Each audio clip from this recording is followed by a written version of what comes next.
Bonjour à tous, je suis Gilles Mancillon, bienvenue sur ma chaîne. Je reviens à vous aujourd'hui pour continuer mes discussions sur la psychologie transcendantale.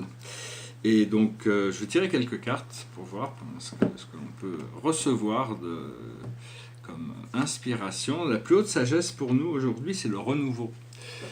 Donc, malgré que hier ressemble quand même assez à aujourd'hui, il y a tout un renouveau qui est possible, il y a toute une nouvelle énergie qui est là, qui est présente, mais qui n'est pas forcément déjà intégrée. Donc c'est pour ça que la sagesse nous demande une prise de conscience sur ce renouveau. Ce que l'on doit comprendre, c'est le jugement, c'est-à-dire que bon, les choses finissent toujours par s'équilibrer, c'est-à-dire que c'est un jugement qui... c'est comprendre... l'ordre, c'est-à-dire revenir dans une situation qui est harmonieuse, quoi, disons. Enfin, moi je le vois comme ça. Après ça, ce que ça peut évoquer, ce que l'on doit faire, c'est la guérison. Il faut passer à travers le principe de guérison pour retourner à cet état originel, disons, avec les codes originels, l'état pur. Et le message général pour nous, c'est la protection, c'est-à-dire savoir que bon, on est protégé, on a le temps, il n'y a pas besoin de s'inquiéter, il faut savoir que le présent est éternel, on est des êtres éternels, et on est encadré d'êtres éternels qui sont invisibles, et inconnus, mais qui sont nos guides, et il y a toujours le Créateur, il y a Dieu qui lui est toujours dans le présent, donc il faut...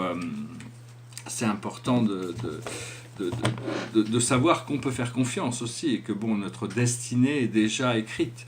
C'est-à-dire tous les détails ne sont pas écrits d'avance, mais la finalité des choses est déjà écrite. La raison pour laquelle on s'est incarné, à partir du moment où on est né, notre mission est accomplie dans le sens où les choses se déroulent comme ça doit se dérouler.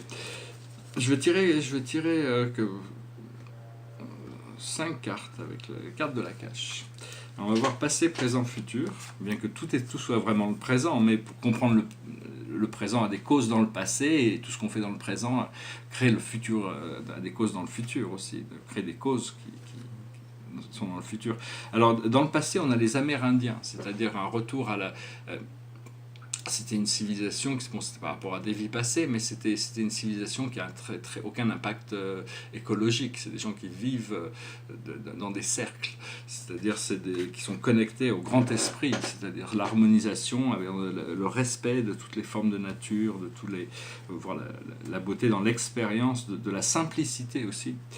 La situation présente, c'est la vie communautaire. La vie communautaire, c'est d'arriver à trouver et faire une vie qui correspond à ce que l'on a besoin de vivre. C'est pas d'être égoïste, mais bon, il faut créer sa vie, quoi. Il ne peut pas attendre que tout le monde... Bien sûr, un jour, on vivra tous au paradis, une fois qu'on sera tous éclairés, mais dans l'attente, il ne faut pas trop se laisser distraire. Il faut essayer de créer l'ordre et si possible, de créer ce sens de la communauté avec des gens qui pensent comme nous pour pouvoir commencer à créer collectivement. Et le futur, c'est le pardon, c'est-à-dire... pardon, ça veut dire la libération aussi, ça veut dire une fois qu'on est pardonné, on se pardonne à nous-mêmes, on pardonne aux autres, on est libre, on arrive à passer au-delà des choses qui nous retenaient, qu'on pouvait appeler le karma. Alors les choses sur lesquelles on travaille, les choses sur lesquelles on travaille actuellement, c'est partir ou voyager.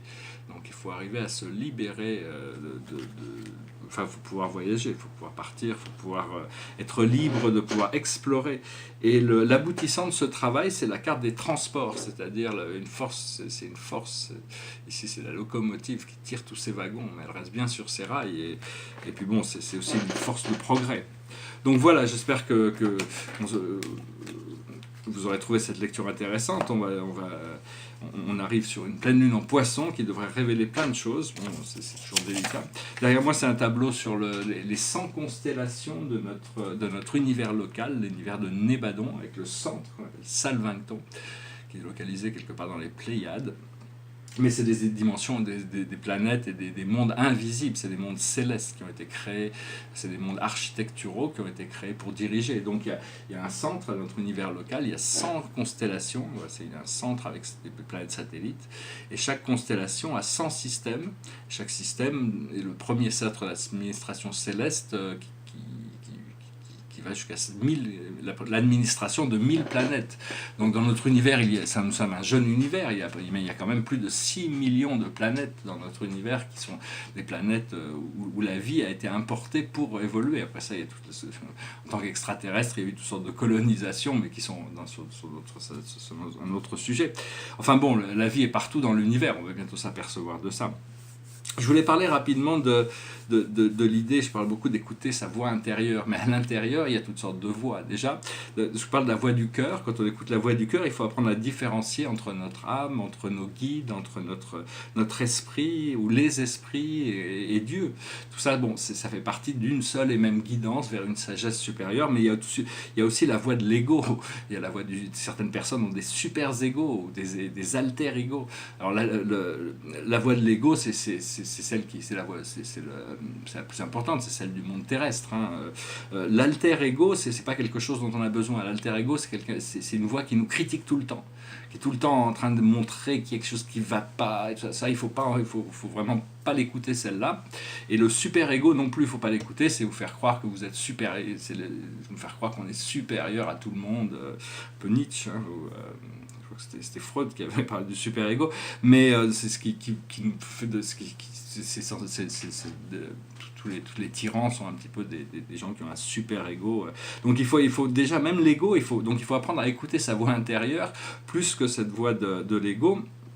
Et donc Et bon, actuellement, ce qui se passe, c'est qu'on est passé d'un point de vue astrologique, c'était un petit bon anniversaire à toutes les vierges.